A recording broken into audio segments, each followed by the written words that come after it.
Hi there, welcome back to the channel. Today we're going to dive into one of my favorite parts of the drawing process, taking rough, messy sketches and transforming them into more polished sketches. This is one of the most satisfying stages of the drawing, but it can also be tricky if you're unsure of when to start refining your lines or how much detail to add. So, in this video, I'm going to walk you through my process step by step, share some tips I've picked up along the way, and hopefully give you the confidence to take your sketches to the next level.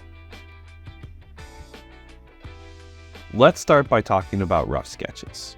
In my opinion, the rough sketch phase is arguably the most important part of creating any sort of illustration. It's where the idea is born. It's messy, it's loose, and imperfect, but that's exactly what makes it so valuable. Rough sketches allow you to explore your character's pose, personality, and overall structure without worrying too much about perfection. This stage is all about freedom. When I'm working on a rough sketch, I'm not concerned about making clean lines or perfect anatomy. Instead, I'm focusing on capturing the energy and essence of the character. Comic book art, especially the kind that leans towards more exaggerated, cartoony styles, often relies on these rough early sketches to build up the dynamic feel of the character. Don't skip or rush through this stage. You need this foundation to create something compelling later on. Think of it like building a house. If your rough sketch is shaky, your final polished character won't stand up, no matter how much detail you add to it.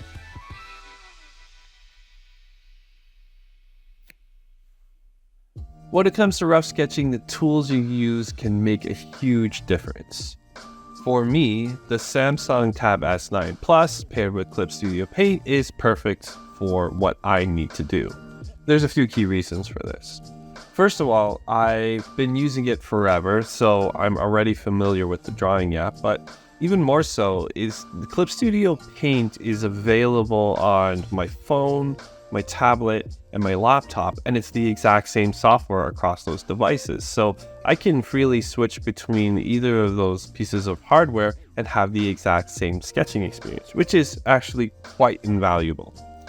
Beyond that, Clip Studio Paint is a fully featured application with all the items, the bells and whistles that you could possibly want out of a drawing app.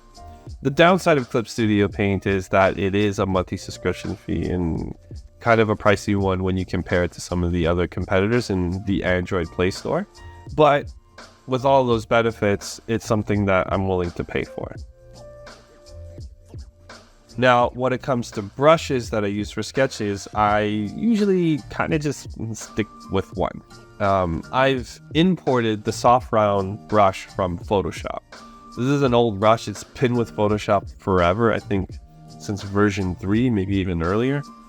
And it's a great brush. It's a great all-around versatile brush. It can behave like a 2H pencil when you set the brush size to something smaller, but then also feel like a 2B pencil when you set the brush size to something a little bit larger. I typically set this brush at around 80%. The low opacity allows me to layer my rough sketches, simulating what you would do with a pencil with light pressure and then sort of build on top of that. The Samsung Tab S9 is a great tablet. It comes with the S Pen, so there's great pressure sensitivity that comes along with that. If you're using something like an Apple tablet with the Apple Pencil, you're going to have a similar experience. But I still like to lower the opacity, even though both of those devices have great pressure sensitivity, just because it kind of builds in that layering with it automatically without relying on the pressure sensitivity. It's just an extra bit that just makes the sketching process just feel more naturalistic to me. Now, let's talk about layers. One trick I use is to separate layers for each stage of my sketch. I won't do it all the time. This is usually when I have like an end goal with this particular sketch. It's not like a free form sketching situation, which is what you're seeing right now. I'm just roughly sketching out ideas as I go, so there's no layer management in this particular session. But if I were to do something where I know I'm going to, let's say, refine it to the point where I want to post it on Instagram, maybe add some shading to it, maybe add some layer effects, then I'll definitely use layers to do different, to handle different parts of the sketching process. So for the very first layer, I'd keep my rough sketches on that, lower the opacity on that, and then do a polish on top of that, and then maybe lower the opacity on that, and then do an inking layer if I was going down that road. But for this type of sketching session, one layer is more than enough. I will use the airbrush tool and use that as an eraser to lightly erase my pencils. This is similar to using like a kneaded eraser if you're drawing with pencil and paper. If you're coming from that, that's exactly the same sort of technique that I'm using here. It's just I'm replacing that with the airbrush tool.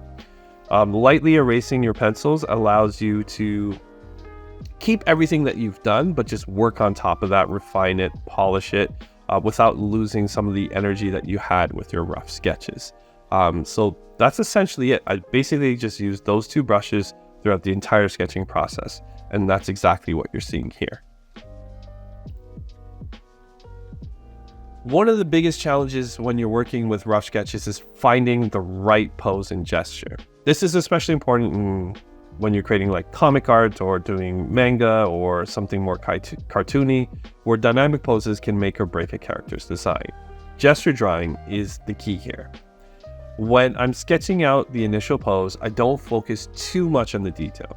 Instead, I concentrate on the overall flow and movement of the figure. I like to think of it as capturing the spirit of the pose rather than the specifics. This means getting down the broad strokes that show the energy and the direction of the body.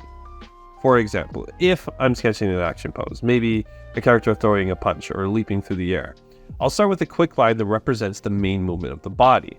This helps me lock in the gesture before I even think about muscles, clothing, or accessories. You want to keep the pose feeling fluid, not stiff, and this early gesture work is what ensures that. Common challenge here is overthinking it. If you're spending too much time on the initial pose, you might be tightening up the sketch prematurely. Instead, embrace the chaos a bit. Let the lines be loose, and don't worry about getting everything just right. Now, once you've got your gesture down, it's time to start thinking about the anatomy and proportions. This is where a lot of artists hit the roadblock because it's easy to get lost into the details too soon. My advice? Just keep things simple at first. Start by blocking in the basic shapes that represent the different parts of the body. This is really just thinking of the anatomy as masses. Circles for the head, cylinders for the limbs, and so on. These simple forms are your guideposts. They help ensure that your character has a solid structure without getting too bogged down in complex anatomy right away. For me, this stage is all about laying a foundation. I'll focus on the big picture, making sure the arms are the right length, the legs are in proportion, and the torso feels balanced. This is a good time to correct any proportion issues you notice during the gesture phase. If the head looks too big or the arms seem too short, now's the time to tweak those proportions before you start adding any more detail. Now that you've got your rough sketch and basic anatomy in place, it's time to start adding some structure. But here's the trick. Don't rush it. One of the biggest mistakes I see is artists jumping into the detailing phase too early, which can cause you to lose the fluidity of the initial design. For this stage, I start by refining the shapes I blocked in earlier. If I was using circles and cylinders to build the figure, now I'll start turning those into more defined muscles and clothing shapes. I'll keep my lines light and soft at this point because I'm still refining things. A good rule of thumb is to gradually build up detail as you go. Don't try to go from a rough sketch to a perfectly polished piece all at once. Instead, focus on one section at a time, like refining the torso before moving on to the arms and legs. This helps the sketch be manageable and allows you to maintain the organic feel from that initial rough stage.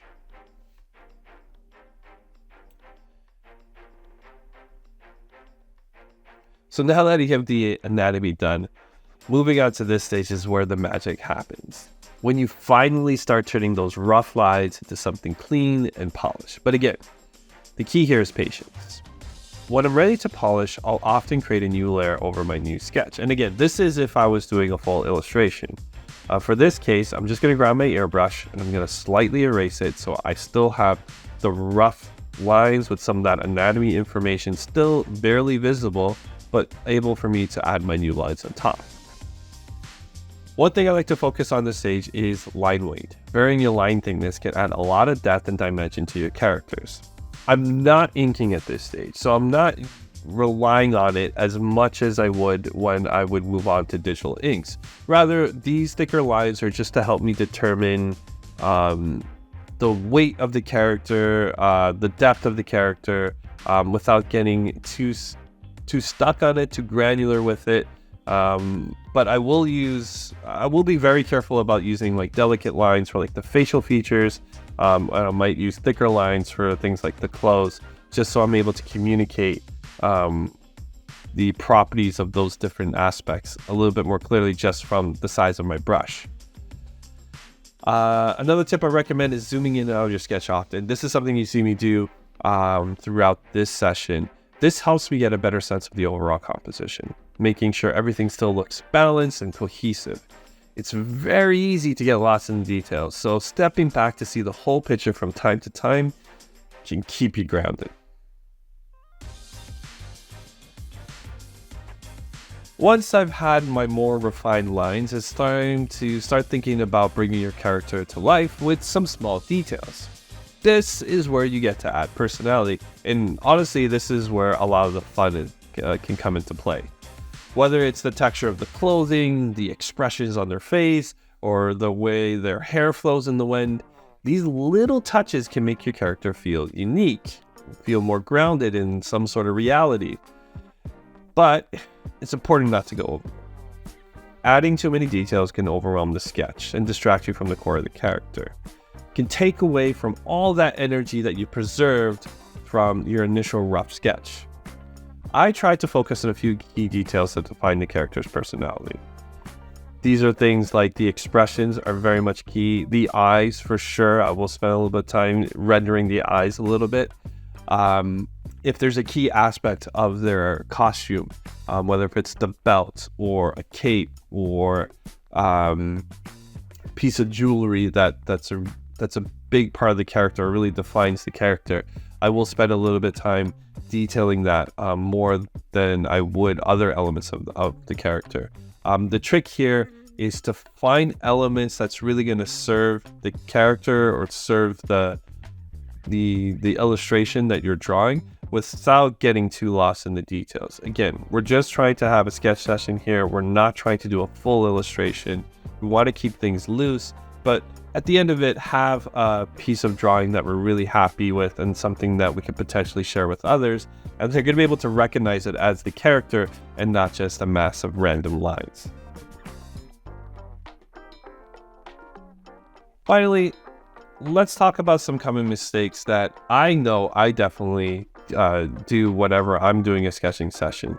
And that's really just losing that sense of energy from the rough sketch. And this is so easy to do. It's incredible when you separate, let's say you were separating your rough sketches on one layer and then doing your refining on another layer.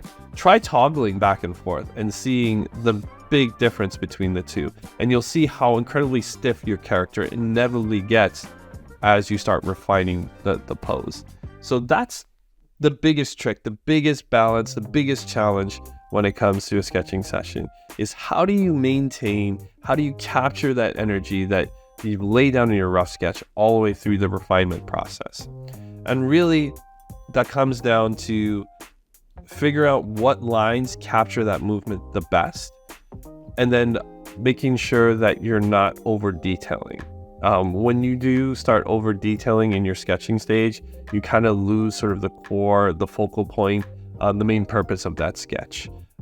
Detailing is great when you're at a rendering stage, when you're doing a fully polished illustration and you're adding in all those little elements that your audience is going to soak in when they look at it. But for a sketching stage, it's not necessary. These are quick drawing sessions where you're really trying to boil down everything to the essentials. So it is a trap that a lot of artists fall into. I know I've done it myself many times. I'll set myself a 20-minute sketching session, and I'll get so annoyed that maybe I only get like 4 poses out of it. And it's because I've spent so much time focusing on the details rather than moving on into exploring other poses or other shapes or other subjects. And then through that process, I'll feel terrible about those 4 poses because they've lost all that energy because I spent so much time focusing on the details. And there you have it. That's my process of using rough sketches and polishing a little bit further along during my sketching sessions. Remember, the rough sketch phase is your chance to experiment and explore. So don't be afraid to make mistakes or to take your time getting the pose and the anatomy right. Once you have that solid foundation, the polishing stage becomes much easier and way more satisfying. If you found this video helpful, don't forget to like and subscribe for more drawing tips and tutorials. And let me know down in the comments, what's your favorite part of turning a rough sketch into a polished piece? Or what's your favorite part of your sketch session overall? I'd love to hear your thoughts. Until next time, keep drawing.